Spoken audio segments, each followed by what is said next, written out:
Cela dit, s'il n'y avait que ces éléments et aucun des autres que je vais vous présenter, ni le fait que Daszak a soumis quelques mois à l'avance un article qui le décrivait, on pourrait se dire, ok, c'est très improbable, mais ça n'est pas entièrement exclu non plus.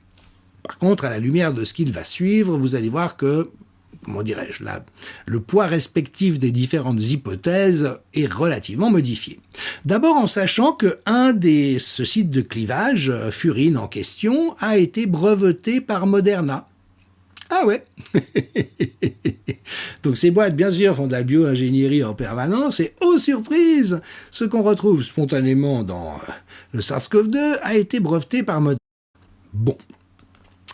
Ensuite, il y a évidemment tous les mensonges, le déni et les conspirations d'Anthony.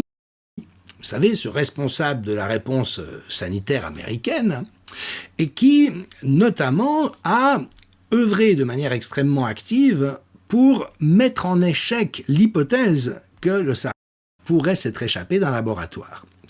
Et notamment en recrutant des scientifiques soi-disant de haut niveau de prostitution probablement, pour affirmer d'une seule voix qu'il était absolument impossible que ce se soit échappé d'un laboratoire, qu'il était forcément apparu naturellement.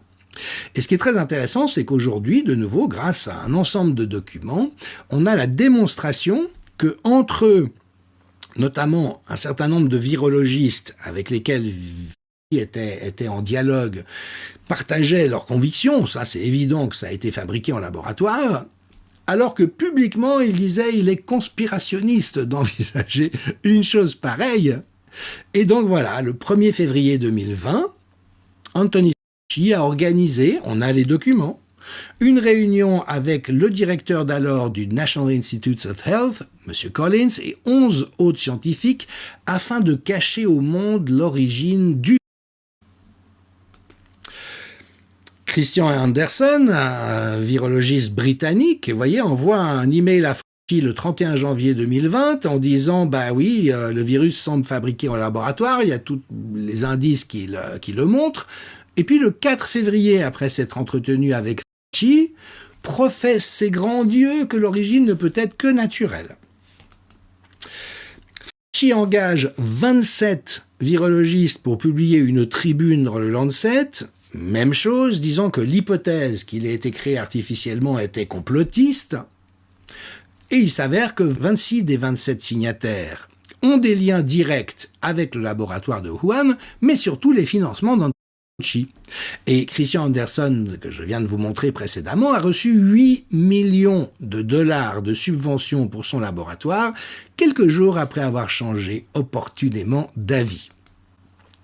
Alors c'est important de voir les traces du crime, mais également de voir les contre-feux allumés par les propagandistes du crime, et on voit effectivement qu'en 2020, la presse, donc les prostituées de propagande qui servent les intérêts crapuleux de la mafia globalo-mondiale, disait, Libération, théorie du complot, pourquoi ce sont les électeurs du RN qui croient que le coronavirus a été inventé en laboratoire.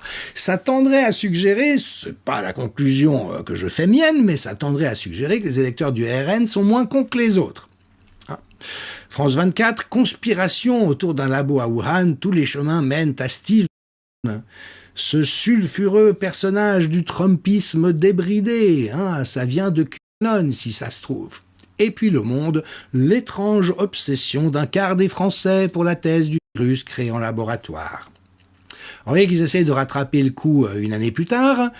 Évidemment que Rudy Stadt, grand bonimenteur, véreux devant l'éternel, y va de son couplet. Alors on sait que c'est une sommité mondiale en termes de virologie. Il en remontre à Didier Raoult et à Luc Montagnier. Donc lui, c'est faux. Le coronavirus n'est pas sorti du laboratoire de Wuhan. Manque de peau. L'ancien directeur du renseignement national américain a admis qu'Anthony Fauci avait menti sur les recherches de gains de fonction et que c'est bien dans le laboratoire de Wuhan, entre autres, aussi Fort Detrick et d'autres laboratoires aux États-Unis, que le SARS-CoV a été créé.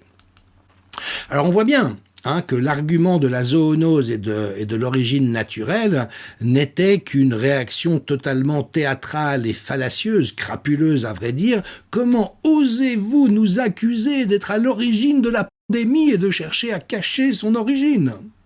Et de nouveau, ces gens-là ne méritent pas l'union de scientifiques, mais de crapules et de prostituées. Il y en a suffisamment dans tous nos pays, il suffit de regarder.